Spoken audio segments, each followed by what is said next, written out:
vamos a hablar de un tema que es muy importante en el mundo científico en que estamos viviendo hoy en día y también es muy importante para aquellos que quieran optar por creer en lo que dice la Biblia o en lo que dice la ciencia.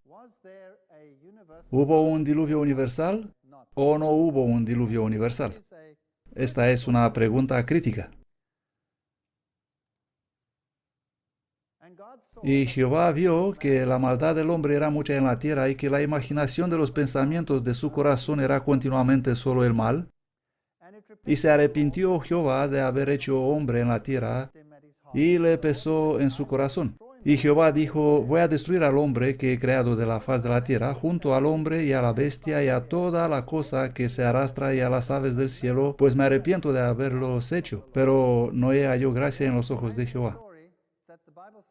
Tenemos este increíble relato donde la Biblia dice que hubo un diluvio universal, que Dios destruyó al hombre de la faz de la tierra.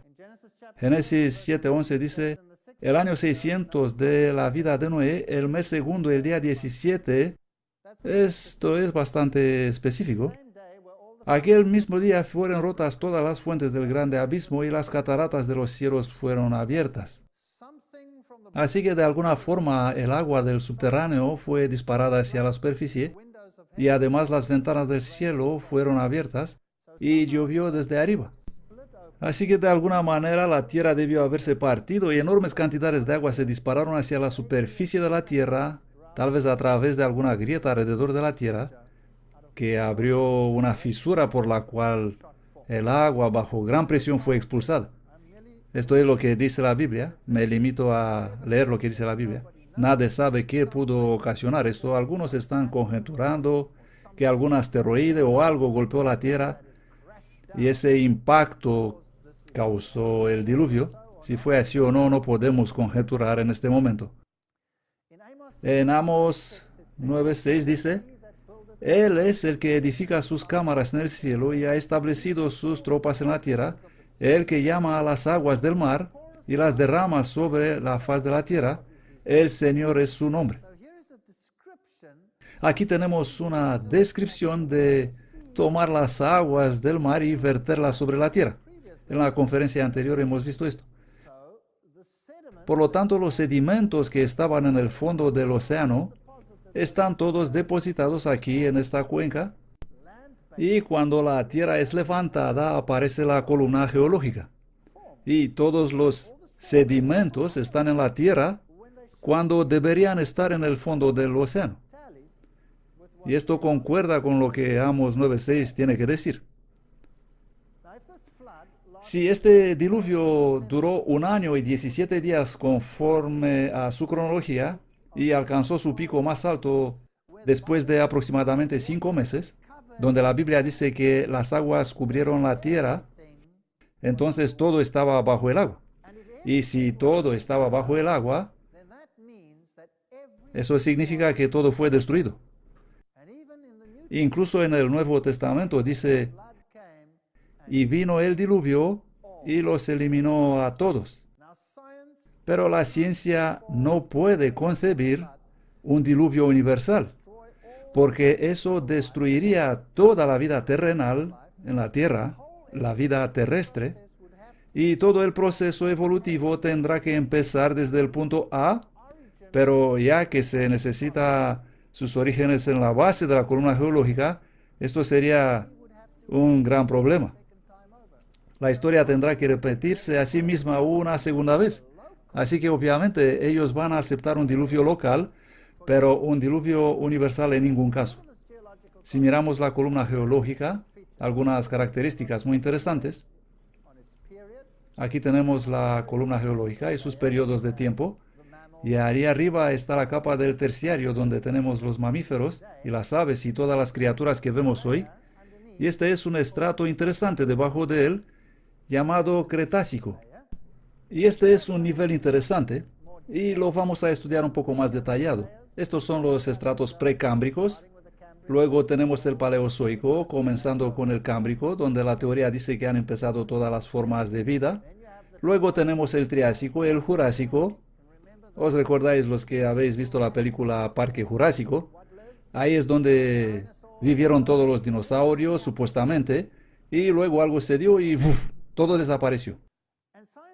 Y la ciencia llama eso el límite KT, el Cretácico. En alemán es Kreide, piedra caliza o creta, Kreide con K y T de terciario, y se la llama el límite KT. Y aquí existen grandes extinciones y luego empiezan las capas superiores. Ahora, ¿qué significa Cretácico? ¿Por qué se llama este estrato Cretácico? Se llama el estrato Cretácico o Cretáceo porque consiste en organismos marinos. Aquí tenemos tal vez una interesante suposición de cómo estarían estos organismos y todas estas criaturas marinas flotando por ahí. Y en algunas zonas se puede ver esta capa muy prominente, como por ejemplo aquí en Whitecliff of Dover en Inglaterra. Vemos esta enorme capa de creta. Y en otras áreas del mundo encontramos áreas relativamente planas de piedra caliza. Esta es la capa de la cual hablamos en la columna geológica. Y esta es una vista microscópica de la piedra caliza. Y podemos ver todos estos cuerpos microscópicos de esqueletos de algas compuestos de carbonato de calcio.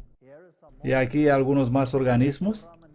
Esas son conchas foraminíferas, unos pequeñitos organismos unicelulares del océano que también son formados de carbonato de calcio.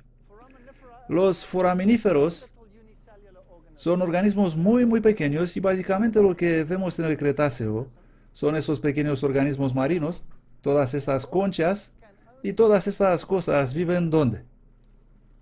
En el agua. Solo viven en el agua. Y también hay otra cosa interesante. Se trata de este estrato de aquí, del Bighorn Basin, donde tenemos las capas del Mesozoico y Paleozoico debajo del Cenozoico, que está en la parte superior como siendo el más reciente. Y el límite del cual hablamos está aquí, en esta línea de aquí. Aquí es donde encontramos creta, depósitos de creta. ¿Cómo ocurrió que se formó la creta allí? Cuando estos organismos marinos caen al fondo, cuando mueren y caen al fondo del océano, y el material orgánico desaparece, todo lo que queda es el carbonato de calcio de la concha. Y eso se asienta y forma un estrato blanco. ¿Pasa esto hoy? Sí. ¿Por qué el fondo del océano no está lleno con piedra caliza? Porque el océano es tan profundo que hasta llegar al fondo estos organismos se disuelven y por eso no hay nada ahí abajo. ¿Comprenden?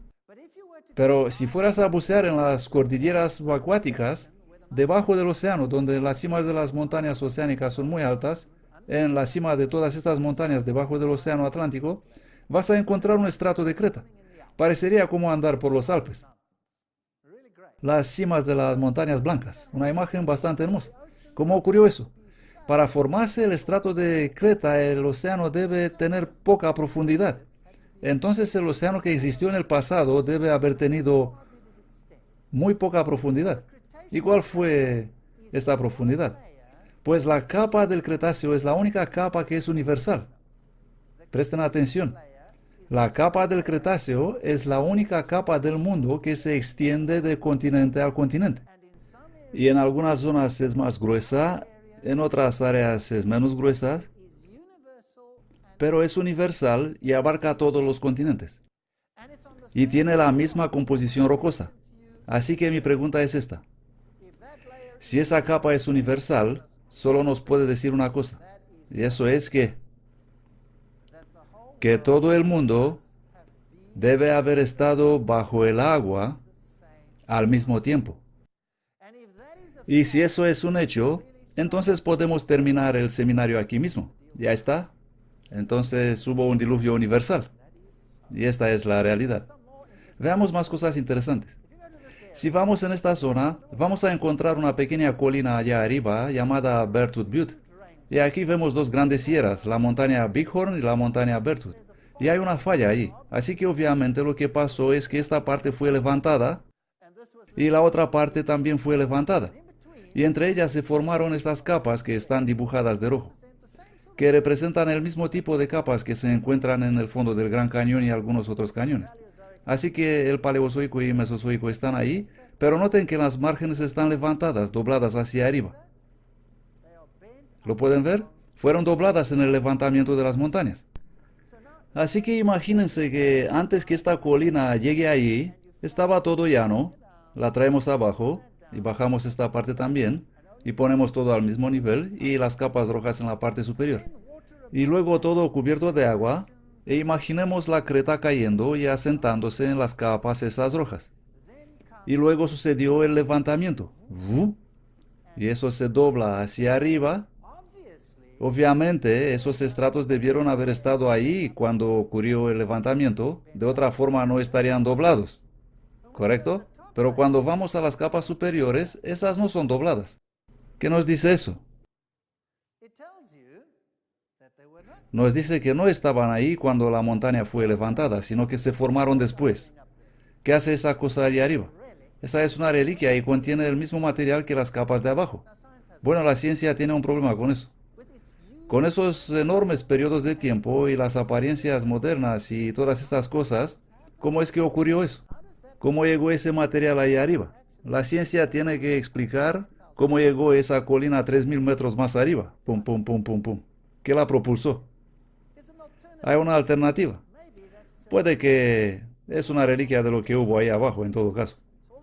Las capas estaban ahí abajo cuando vino el agua. Y antes de que ese material sea eliminado, ¿qué pasó? Se terminó el agua. Y de esta forma tenemos aquí estos depósitos de creta. Esta es la montaña vista de arriba y parece que siempre ha estado ahí. No parece haber sido empujada arriba en algún momento exacto. Las montañas diente de oso que reciben su nombre desde ese pico que se ve ahí en el fondo. Y si miramos las capas superiores ahora, las que están arriba en el terciario, llamadas capas recientes, encontramos esto. Estas son conchas que están orientadas en la dirección de la corriente del agua. ¿Qué nos dice eso? Que fueron depositados rápidamente. No pudo haber ocurrido despacio. Además tenemos hojas verdes enterradas. Eso es muy extraño, que no pasa tal cosa hoy en día, que las hojas verdes sean enterradas. Y si tomamos un escenario moderno como la erupción del lago Santa Elena, tendremos enormes cantidades de escombros flotando, de madera y otro material. Imagínense esta situación. Imagínense que tenemos un mundo cubierto de agua y esta proliferación de algas y se forma esa capa blanca de creta y algunas zonas salen a la superficie antes que en otras partes. Así que la capa será más fina y en otras zonas sale a la superficie más tarde, así que la capa será más gruesa. ¿Cuánto tiempo tomará para formarse esas capas? Para que la creta sea así de gruesa. Unos dicen que miles de años, pero no es así. Porque sabemos que hoy ocurren las proliferaciones de algas al instante en circunstancias alteradas. Así que estos estratos se pueden formar muy, muy rápido en unos meses. ¡Bum! Ahí están. Los montes formados. Porque incluso después del levantamiento, la cuenca oceánica sigue bajando despacio en algunas zonas. Y por cierto, nosotros sabemos que la cuenca oceánica bajó lentamente. ¿Cómo lo sabemos? Porque existen islas de corales en el Pacífico. Y los corales no pueden formarse si no tienen luz. No pueden crecer. Necesitan luz. Y encontramos islas de corales en el fondo del océano. ¿Qué hace una isla de corales en el fondo del Pacífico? Corales muertos, con una enorme cantidad de agua encima, ya que no pudo formarse ahí abajo porque no hay luz ahí abajo. Así que, ¿cuál es la única solución? El fondo debe haber estado más cerca de la superficie. Los corales crecieron y luego bajó demasiado rápido para que el coral pueda resistir y se murió. En otras zonas tenemos los corales desde abajo hacia arriba, así que debe haber bajado suficientemente despacio y el coral pudo resistir. Y sabemos hoy que la tasa de crecimiento del coral cuadra perfectamente con la posibilidad de encajar en un corto periodo de tiempo. No hay ningún problema con eso. Así que imaginemos un mundo entero destruido, lleno con restos de millones y millones de árboles enterrados o flotando en el agua. Si miramos las capas superiores, hay un montón de evidencias de la presencia del agua. Tenemos algas, material de los pantanos, plantas acuáticas, tenemos nidos de libélulas, muchísimo ambiente húmedo, tenemos hojas verdes como esta, de haya, enterradas en las rocas de Europa, o como esta hoja de aquí del árbol de hierro pérsico, que nos dice que hubo un periodo caliente, y luego en la parte superior tenemos estas enormes cuencas acuíferas. Y vamos a los Estados Unidos y vamos a Salt Lake, vamos a encontrar ese lago de sal, que es una pequeña reliquia de lo que era un enorme lago de sal. Y lo mismo pasa con el lago Lahontan, donde podemos ver en el horizonte el nivel hacia donde llegaba este lago. Esto pasó en los tiempos recientes de la historia reciente, están en la superficie. Si vamos en Sahara, todo el desierto de Sahara es una cuenca que estuvo recientemente bajo el agua. De hecho, si vamos a Sudán o Etiopía, que hoy día son casi zonas desérticas, solo hace 2000 años existían ahí enormes áreas con caracoles de agua dulce. Así que las cosas deben haber sido muy húmedas en el pasado no tan lejano. Pero la ciencia nos dirá, no, espera un momento. Si miro los lagos hoy y si miro las paredes del lago, puedo ver capas de barro y los puedo contar. 1, 2, 3, 4, 5, miles de estratos, así que todo debe de ser de cientos miles de años de antigüedad. Porque ellos dicen que cada uno de esos estratos representa un año. Aquí tenemos una hoja enterrada en unos estratos. 1, 2, 3, 4, 5, hasta 45 estratos. Debemos reconocer que debe haber sido una hoja muy resistente, esperando 45 años para ser enterrada completamente. Así que esos no son anillos anuales de ningún modo, sino anillos de un evento. Una tormenta de lluvia, ¡pum!, un estrato. Un cambio en la dirección del viento, ¡pum!, otro estrato. Cualquier cosa puede formar un estrato de barro. Este es el mayor campo de lignito del mundo. Está en Serbia. Tuve el privilegio de estar ahí hace poco tiempo. Es una zona enorme de carbón, la más grande del mundo. Y están continuamente cavando y sacando el carbón. Y si la miramos, podemos ver las capas, los estratos de lignito uno encima del otro. Entre ellos tenemos estos pequeños estratos de barro demostrando que esto es un depósito de agua. Y luego tenemos estos enormes estratos de creta blanca. Esta creta, en este caso, está formada por unos pequeños microorganismos llamados radiolarios, que son también microorganismos marinos. Aquí están. Ahora, ¿qué hace un estrato marino en la selva? Tuve la oportunidad de andar por ahí acompañado de los geólogos de la zona. Aquí tenemos dos conchas encontradas en este bosque, en esta capa de lignito. ¿Están de acuerdo conmigo que es muy extraño encontrar conchas en la selva? ¿Pueden encontrar conchas flotando en los bosques de su país, sí o no? Lo dudo. Este hombre es el científico que me acompañaba, un geólogo entrenado en la época del comunismo, formado en las teorías de la evolución, y él andaba conmigo y me dijo, ¿sabes? Estoy fumando mucho. Yo le dije, ¿por qué fumas tanto? Esto no es muy sano. Y él me dijo, estoy fumando mucho porque tengo que mentir mucho. Aquí está levantando este trozo de creta, este conglomerado de microorganismos marinos, y dijo, yo sé que esto pasó debajo del agua, pero estoy obligado a decir a la gente que viene aquí que esto ocurrió en una situación de selva, que nunca ocurrió debajo del agua.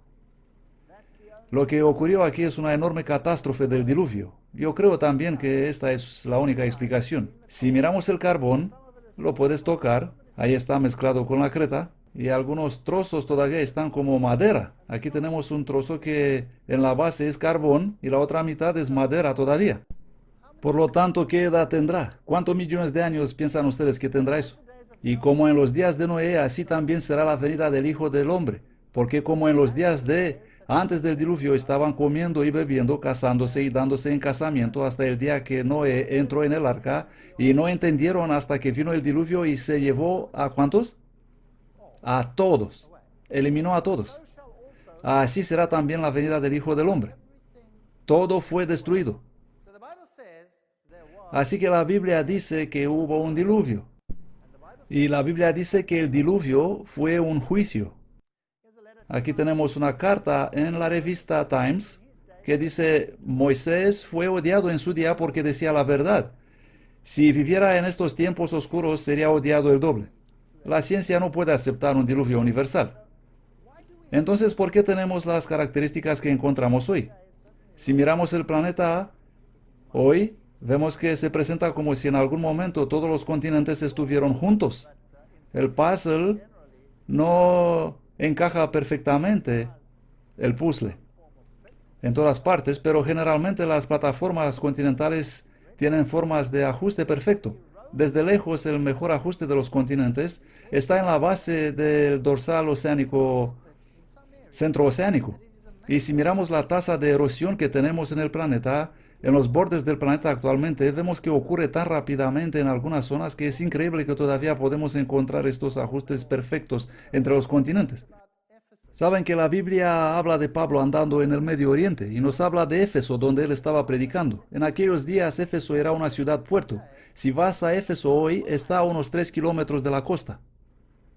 ¿Cuándo dejó de ser un puerto? En el año 800 después de Cristo. Así que todo eso ocurrió en solo 1200 años. ¿Es acaso normal pensar en 126 millones de años de erosión y cambio y todavía poder encajar el puzzle de los continentes? Aquí vemos la costa de Australia, donde la erosión es increíblemente rápida a lo largo de la orilla. Y si vamos a Inglaterra, hay pueblos enteros que desaparecieron de la costa. Pueblos enteros han desaparecido debido a la erosión en la línea del litoral. Y pasó tan rápido que si hubiera tardado 426 millones de años, debería haber desaparecido todo el continente 12 veces. Realmente debemos ser muy ingenuos para creer todos esos cuentos de la ciencia. La dorsal centrooceánica tiene 74.000 kilómetros. Ahí está. Se extiende a través de toda esta zona hasta arriba, donde tenemos las islas de Islandia, donde todavía podemos encontrar algún tipo de actividad hasta hoy. Así que si juntamos los continentes, ellos se encajan perfectamente, aunque tienes que ajustar algunos trozos a fin de hacerlos encajar, pero sin embargo, encajan perfectamente. ¿Pudo esta separación ocurrir rápidamente antes que lento? Si tomamos el Cuerno de África, por ejemplo, se puede ver claramente que estuvo unido en algún momento en el pasado. ¿Fue eso rápido o fue lento? Y si fue rápido, ¿cuándo pasó? Si el relato del arca del Noé es verdadero, ¿cómo se distribuyeron los animales en todo el planeta? Estas son preguntas interesantes. Aquí tenemos una investigación interesante realizada por Arthur Kendrick, y está todavía en el proceso de realizarse, sobre las paleocorrientes como herramientas. Ahora, ¿qué son las paleocorrientes? Las paleocorrientes son las direcciones del flujo derivadas de las características de las rocas sedimentarias que revelan la dirección o el sentido de la corriente del agua, del aire que ha depositado el sedimento. Todas las rocas sedimentarias contienen indicios de paleocorrientes, algunos de los cuales pueden ser leídos e interpretados. Así que si miramos las varias capas de una roca, algunas de ellas están expuestas porque la capa exterior se rompió y podemos ver en qué dirección fluye el agua sobre esta capa de la roca. Así que observando las características, puedes decir que las deposiciones aquí ocurrieron en esta dirección de la flecha roja. Y observando estas características, puedes decir que la deposición aquí fue en una dirección y ahí en otra dirección. Y si miras aquí, puedes ver que la deposición ocurrió en esa dirección. Y aquí, si miras esa pendiente, puedes ver que la deposición fue en esa dirección. Así que sería interesante, si la ciencia dice que cada uno de esos estratos fue en el pasado a la superficie de la Tierra, vamos a mirarlos individualmente en todo el planeta y observar en qué dirección fluyó el agua supuestamente en aquella época. Sería algo interesante. Entonces, ¿qué sabemos? Tenemos los resultados de aproximadamente 1 millón de mediciones en la base de datos. Esto es algo. América del Norte, América del Sur, Australia, Gran Bretaña y partes de la Europa Occidental son bastante bien representadas. Esto es una enorme parte del planeta. África, Antártica, Europa Central representadas modestamente, China, Rusia y parte de Asia probablemente representadas. Pero tenemos una bastante visión global. Ahora os quiero decir algo sobre una cuenca. Una cuenca es algo así como un hueco que puede retener agua. Esa es una cuenca. Así que aquí tenemos un niño sentado en una cuenca. Ahora, si tienes un continente tiene cuencas. y un continente tiene áreas donde el agua fluye en una dirección particular hacia el océano. En los Estados Unidos de América, por ejemplo, existen estas cuencas y el agua fluye desde todas las direcciones hacia la cuenca. Además, existe el flujo hacia el océano. Y este es un escenario típico moderno. Si observamos generalmente cómo se presenta hoy aquí en este lado, el agua está fluyendo, hablando generalmente hacia la costa. Existen cuencas en el centro, cuencas hacia las cuales fluye el agua, viniendo de todas las direcciones hasta la cuenca. Y luego vemos el flujo en dirección hacia el océano en el otro lado. Y entre todo esto podemos encontrar ríos fluyendo hacia el océano. Este es un modelo típico del mundo actual. Y así es como debió presentarse cualquier mundo en el pasado si las condiciones fueran más o menos similares. ¿Es eso lógico? Bien, ¿tenemos eso? La respuesta es no. Si vamos al Paleozoico, eso es al fondo, a la base, la capa más baja, encontramos este interesante fenómeno. En lugar de encontrar cuencas, no vemos ninguna. En todas las mediciones hechas aparece que el agua fluyó en esa dirección. En otras palabras, fluyó desde un lado de aquí, desde la costa oriental generalmente, hacia la costa suroeste, justo a través del continente. Si vamos al siguiente nivel, el Mesozoico, ¿qué encontraremos? Exactamente al revés. De repente las cosas ocurrieron en la dirección opuesta. Si observamos algunos de los niveles superiores, en el terciario, encontramos algunos modelos distintos. Algunos siendo en esta dirección, algunos en esa dirección, algunos por ahí, pareciendo haber existido alguna forma de restauración, y poco más arriba parece haber ocurrido en esa dirección y en esa dirección. Y más arriba todavía encontramos las capas al reverso. Así que tengamos un resumen. Precámbrico. Las paleocorrientes en Norteamérica son variables a través del cratón y no muestran patrones distintivos en lo ancho de los continentes. Así que justo en la base es parecido con lo que esperarías encontrar hoy. Así que es posible que el precámbrico fue una vez la superficie de la Tierra. Eso está en concordancia. El Paleozoico de repente se muestra que las paleocorrientes son de amplitud continental y generalmente fluyen hacia el oeste y suroeste a través del continente. Eso es imposible. No puedes tener agua fluyendo desde un lado de los Estados Unidos a través de todo el continente hasta el otro lado, y hasta Canadá y donde sea. Y luego en el periodo siguiente absolutamente todo esto en sentido contrario. En el Mesozoico tenemos exactamente lo contrario, va del este hacia el oeste. Y en Cenozoico parece haber algunos modelos continuos con el Cretáceo deteniendo variables, así que empiezan a ser otra vez normales. Por lo tanto, lo que pasó aquí en Paleozoico y Mesozoico es inexplicable. Estas tendencias no se esperan en los modelos estándar de las cuencas geológicas. Estas tendencias revelan procesos que han sido mucho más largos que todo lo que vemos hoy y están en concordancia con un diluvio universal. Ahora vamos a América del Sur. ¿Y qué esperarías en Precámbrico y Paleozoico? El Precámbrico, tenemos cuencas y todas estas cosas extrañas. No hay muchas mediciones. Y si subimos un poco en la columna geológica, de repente, ¡boom! El agua fluyó a través del continente. ¿Puede pasar eso hoy? No. ¿Qué pasó aquí? ¿Qué es eso? Una enorme cordillera de montañas. No hay manera de que el agua pueda fluir de un lado hacia el otro lado. Exactamente como en Norteamérica. El agua fluyó a través del continente norteamericano y suramericano en una sola dirección en Paleozoico. Y en el Mesozoico, exactamente en la dirección opuesta. ¿Es eso posible? No. Únicamente con un diluvio universal puede pasar eso. Y si subimos la capa superior, empezamos a ver las variabilidades, otra vez así como se esperaría. Así que en resumen, conforme a las pruebas, es el mismo modelo que tenemos en Norteamérica y eso es increíble.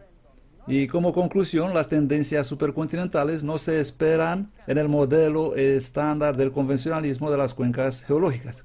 No pueden estar ahí. No hay ninguna explicación por lo que vemos en estas capas. Por lo tanto, estas tendencias están en concordancia con y predichas por el modelo global catastrófico. Es la única cosa que puede explicar eso. Si juntamos todos los continentes, entonces tenemos un modelo universal. Los sedimentos parecen haber venido aquí desde el centro y la dirección del flujo fue universal, siendo una increíble historia que parece decirnos que a fin de cuentas existió un diluvio universal. Fin de la primera parte. Segunda parte.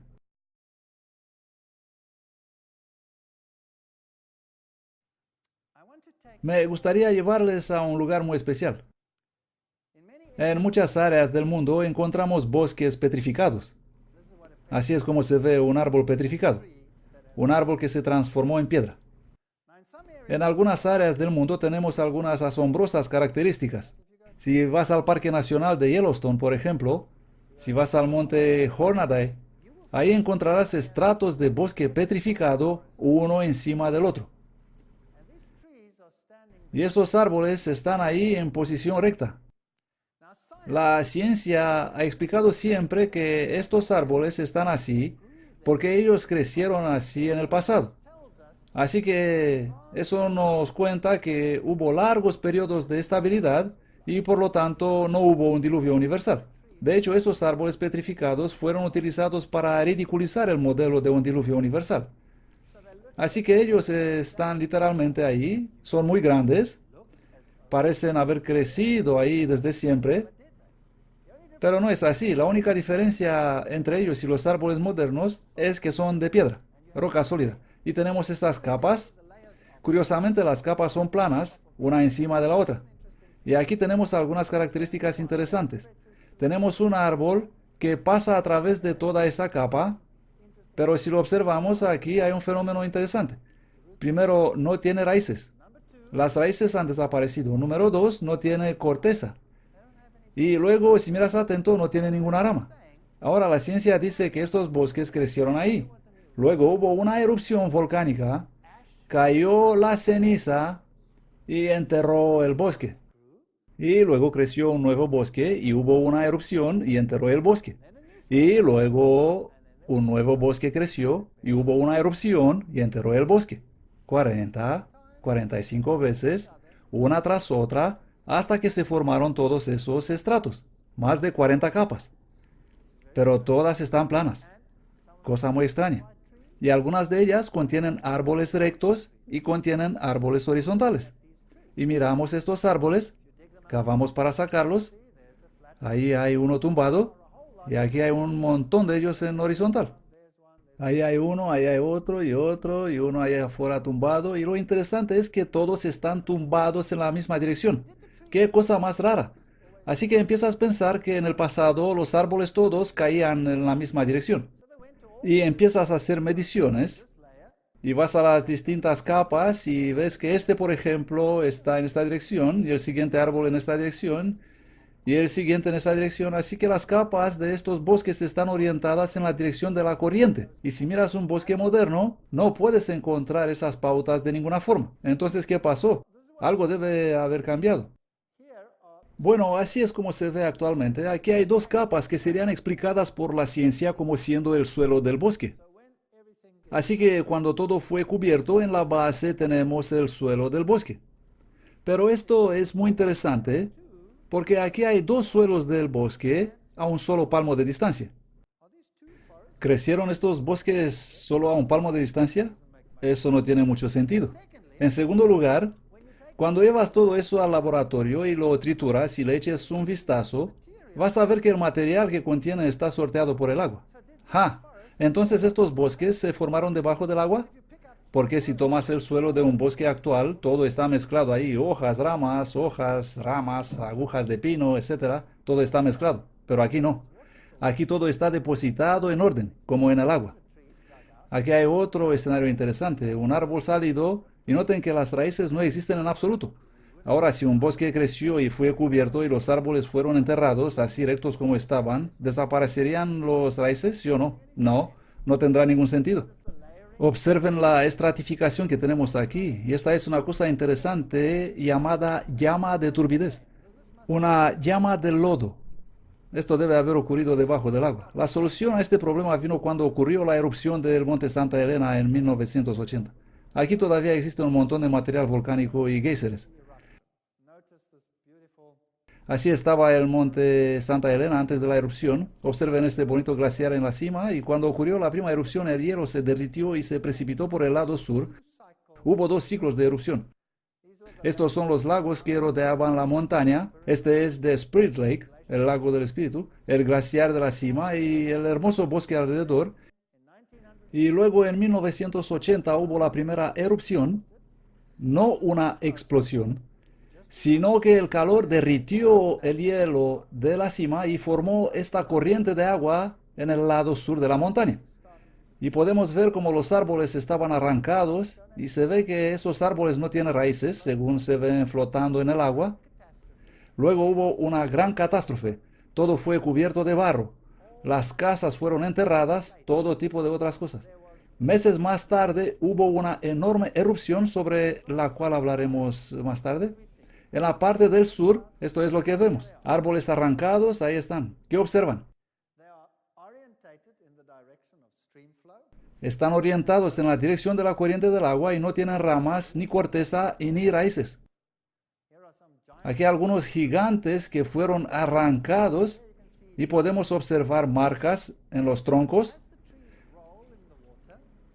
porque a medida que los árboles rodaban en el agua, las ramas se rompían y se chocaban unas contra las otras, arrancando la corteza, y así que estos árboles resultaron sin corteza, sin tener ninguna rama y sin tener ninguna raíz. Y si miramos la estratificación, está exactamente como en el bosque petrificado.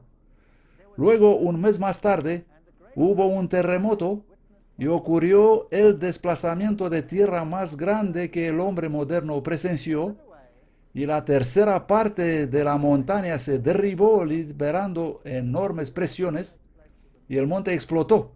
Y la explosión ocurrió en la parte del norte. La parte del sur quedó intacta. Así que tenemos 2 lados de la historia. Esto es increíble. La explosión tuvo la fuerza de 500 bombas atómicas de la Hiroshima. Y resultaron suficientes residuos medidas en 1 tonelada de material por cada persona que vive en el planeta. Los coches fueron arrojados a kilómetros de distancia, y grandes camiones fueron transportados a kilómetros de distancia. El bosque fue completamente enterrado. Así es como estaba antes de la erupción, y así es como está después de la erupción. Esta enorme cantidad gigantesca de material vino y cayó en el lago, y podemos imaginar lo que le pasó al agua. ¿Qué pasaría si una enorme cantidad de material caería en un lago? Pues desplazaría el lago. Hubo una enorme ola y el agua fue prácticamente expulsada en toda la zona y cavó cañones, y luego recogió los escombros de madera y los trajo de vuelta en la nueva cuenca del lago que se formó. Este es un cráter de vapor que se formó, y ahí hay una persona para darnos cuenta de la escala. Por lo tanto, el material caliente aterrizó en el agua, explotó y formó este enorme cráter. Aquí hay un cañón. Este cañón se formó en unos segundos, cuando el agua corrió a través del terreno, y este material se formó durante esta erupción. Así que todo esto pasó en unos pocos minutos. Y si los científicos miran la estratificación, ellos pueden imaginar que eso todo se debió formar en millones de años, pero en realidad ocurrió en un tiempo extremadamente corto. Enormes árboles arrancados y transportados, algunos simplemente cortados por la explosión como con una cuchilla, y luego transportados verticalmente varios kilómetros por esa corriente de barro. Aquí hay unos transportados verticalmente en la dirección del flujo. Enormes cantidades de material reunidas en el lago. Este es The Spirit Lake, el lago del espíritu. Y aquí están los troncos juntos, y luego, muy pronto, algunos de esos árboles empezaron a flotar verticalmente. Así que nos fuimos para echar un vistazo. Bajaron los buceadores, y ¿qué encontraron al fondo? Enormes cantidades de corteza. Gruesas capas de corteza. ¿Sabían que muchos estratos de carbón solo consisten de corteza? Algo inexplicable en una situación de bosque. Algo imposible de explicar. Pero aquí lo tenemos.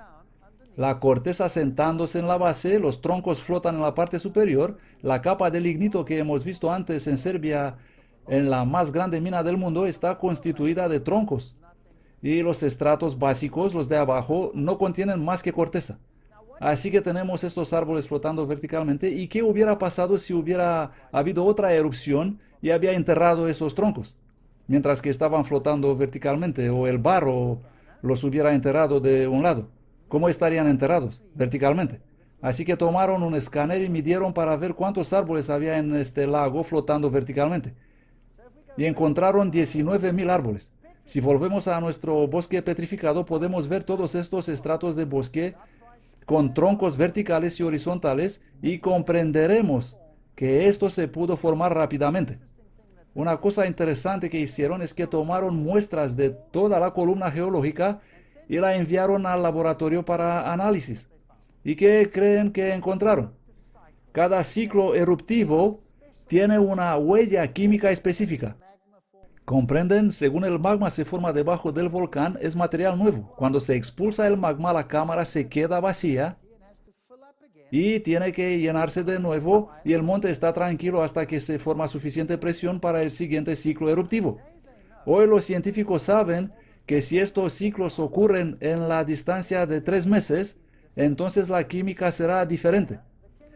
Aquí la química de la base y la de la parte superior es exactamente la misma. Esto nos dice que todo el proceso no pudo haber ocurrido en más de 3 meses. Y esto encaja perfectamente en la historia. Podemos también saber por qué todos los árboles están orientados en la misma dirección, porque obviamente eso ocurrió en el agua. E incluso los árboles verticales están enterrados en una dirección específica. No todos los árboles están perfectamente redondeados, así que si tuviera una gran raíz en el lado, caería en la dirección del corriente. Ahora, si esto hubiera sido un fenómeno local, solo aquí en estos bosques en Estados Unidos, sería una cosa, pero es una cosa universal. Aquí estamos en África y vemos un bosque petrificado y exactamente el mismo escenario, orientados conforme a la corriente del agua. No tiene ninguna rama ni corteza, todos tumbados en la dirección de la corriente, las ramas arrancadas, exactamente el mismo escenario. Y lo hay en Europa y en Australia, aquí en su continente, en todas partes del planeta puedes encontrar eso. Pero seguramente tomará millones de años para que este árbol se transforme en piedra. Bueno, aquí tenemos los asombrosos osos de peluche petrificados de Yorkshire, Inglaterra. Existe una pequeña corriente en la Yorkshire que contiene altos niveles de silicón, lo que se esperaría después de un diluvio universal también. Y tienen ahí, y viene la gente y cuelgan sus ojos de peluche en el agua. Y el tiempo necesario para que ese peluche se vuelva de piedra depende del tamaño del peluche. Los artículos más grandes y de gran porosidad necesitarían de 6 a 12 meses y los artículos menos porosos, como un casco de bombero, necesitarían hasta 18 meses para ser encajados en roca sólida. Ahora les quiero llevar a uno de los más emocionantes desastres modernos. Esta es la isla de Surtsey. Esta isla se formó en 1963 en Islandia. Es una isla nuevecita. Y en la formación de esta isla, los geólogos tuvieron la perfecta oportunidad para estudiar cómo cambia el terreno en el tiempo. ¿Y qué encontraron? Pues están reescribiendo los libros de geología, porque procesos que ellos consideraban que toman millones de años fueron realizados aquí en el presente. Y de este modo tenemos nuevas evidencias que demuestran que todas las características geológicas que supuestamente tardan tanto tiempo en desarrollarse ocurren rápidamente. Por ejemplo, aquí la formación de esta playa, donde todo este material tuvo que ser erosionado para formar la fina arena de la playa, se realizó solo en 8 meses. Solamente 8 meses. Este es un hecho real. Y es un lugar hermoso. Y si nunca han estado en una isla, tiene que ponerse una chaqueta calurosa porque hace bastante frío. por eso se llama Islandia, en inglés Isla de Hielo. Hermosas cascadas glaciares, hermosas playas con arena negra de lava, muy, muy bonito. Mucha actividad en la actualidad. No existe contaminación en esta zona porque se utiliza únicamente energía termal. Aquí hay una bonita piscina de agua caliente y una estación de energía que utiliza únicamente el calor de la tierra.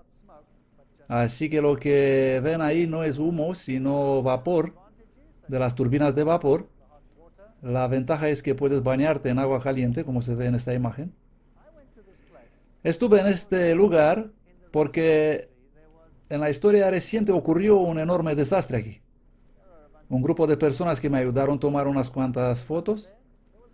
Hubo una inundación catastrófica aquí en 1996 que pudo ser estudiada en detalle con la tecnología moderna. Aquí vemos unas imágenes tomadas después de la catástrofe. El gran puente fue arrasado efectivamente. Fue un enorme desastre. Y esos son puentes de inundaciones construidos especialmente para resistir a estas cosas. Enormes glaciares corriendo cuesta abajo. De hecho, el más grande glaciar de Europa está en Islandia y es absolutamente magnífico. Y aquí tenemos esta cuenca donde se escurrió ese glaciar. Y los glaciares cubren material volcánico. Y debajo de los glaciares hay actividad volcánica. Imagínense lo que pasa. Un gigante volcán irrumpe debajo del más grande glaciar de Europa. ¿Qué piensan ustedes que pasaría? Bueno, resultó una gigantesca inundación porque el magma caliente derritió el glaciar, resultando una enorme cantidad de agua que levantó el glaciar de un lado y el agua se precipitó por debajo, formándose cañones como este de 3 kilómetros de ancho en un periodo muy corto de tiempo. Un trabajo absolutamente magnífico. He tomado algunas fotos de cómo se presenta hoy y dejaré a este hombre contarles algunas cosas. Es igual de feo como yo. En 1996, Islandia experimentó una de las inundaciones más desastrosas. Lo que pasó en esta área es una historia increíble. En la cima de la cordillera de allí está el glaciar más grande de Islandia, que mide 11% de la superficie de la isla. Y ahí glaciares en toda la cordillera alrededor. Y hubo una erupción volcánica y uno de los lagos interiores, como resultado de todo el hielo derritido, subió mucho por encima de su nivel normal y chocó con la barrera de los glaciares y lavó toda esta área hasta ahí detrás al fondo, donde la cordillera, cavando un cañón de 3 kilómetros de anchura, trayendo enormes cantidades de agua, destruyendo el puente y creando esta gigantesca llanura de inundación. Y todo esto ocurrió en un periodo muy corto de tiempo, demostrando la fuerza de la inundación catastrófica. La ventaja es que esto pasó en 1996, así que prácticamente lo pudimos ver ocurriendo y les voy a mostrar lo que pasó ahí. Esta es una reliquia del puente que nos muestra cómo esta enorme viga se dobló como si no hubiera existido. Resultó que la nueva caldera estaba justo encima de una grieta subglacial que probablemente se formó en la erupción de 1938, que dio lugar a una masiva inundación explosiva en el río Sequioara. Al mediodía, un gran cuarto se había formado en la capa de hielo, con una larga depresión extendiéndose a través del lago Grímstova.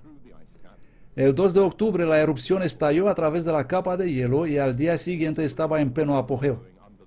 Estaba claro que el agua estaba fluyendo bajo la capa de hielo hasta el lago Grímstova, donde el nivel del agua subía rápidamente. El volcán escupía ceniza y gases a grandes alturas en el aire. Destellos de relámpagos en la columna de ceniza mostraban cuán electrizado estaba el ambiente en esta violenta erupción.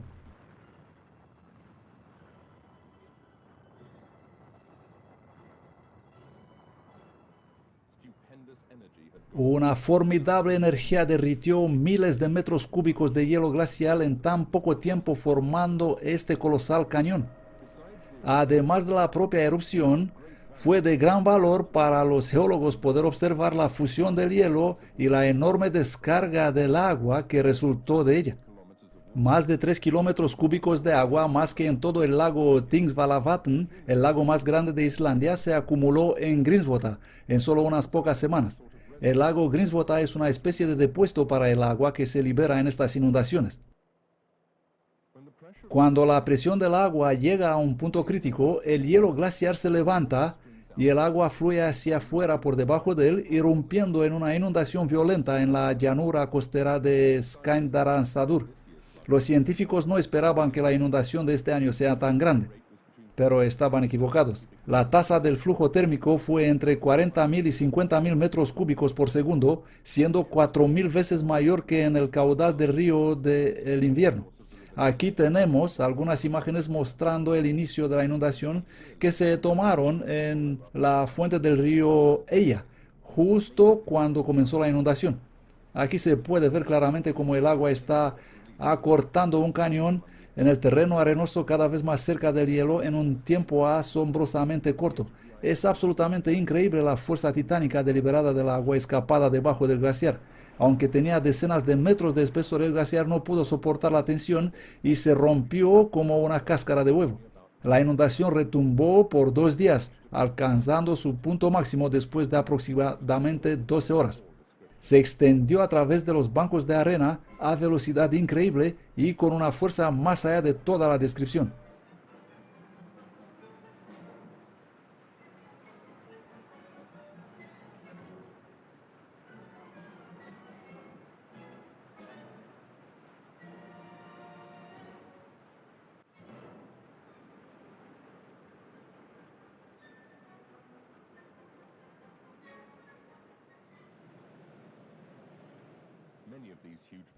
Muchos de estos masivos bloques de hielo pesan no menos de 100 toneladas cada uno.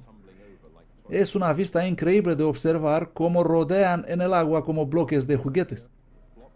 Arriba en el glaciar, los bloques de hielo de tamaño de grandes edificios fueron rotos y esparcidos por la superficie. Probablemente esta escena puede mostrar mejor las colosales fuerzas que operaron aquí y qué pequeño e indefenso es el hombre frente a la fuerza formidable de la naturaleza. Los arañazos en las rocas de la superficie muestran cómo los grandes bloques de hielo se deslizaron grandes distancias como pequeñas piedrecitas a lo largo del glaciar. Se esperaba mucho daño en las carreteras, en los puentes, las barreras de inundación y en las líneas de alta tensión. Antes de la inundación, los equipos de prevención trabajaron contrarreloj. Se cavaron canales de inundación a lo largo de la carretera y las barreras de inundación fueron colocadas para dirigir el agua de manera que cause el menor daño posible. En otros lugares fueron colocados montones de rocas para la protección. Finalmente, cuando la inundación se desató el 5 de noviembre, 6 semanas después de la erupción, las medidas preventivas demostraron su valía, aunque al mismo tiempo quedó claro en las primeras horas de la inundación que nada dentro de la capacidad humana podría evitar una gran destrucción. Los bloques de hielo chocaron contra los pilares de hormigón y las vigas de hierro del puente se rompieron como palitos.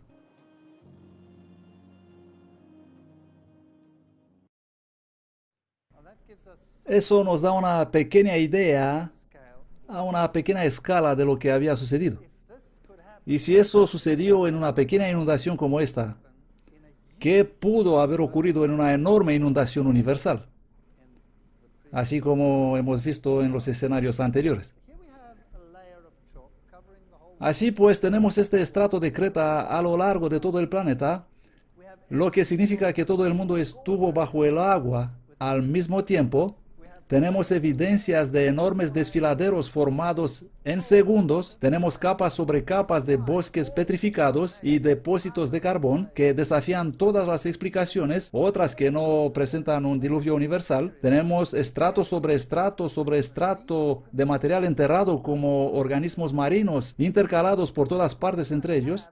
Si en estas características no vemos un diluvio universal, no sé qué otra cosa podría ser.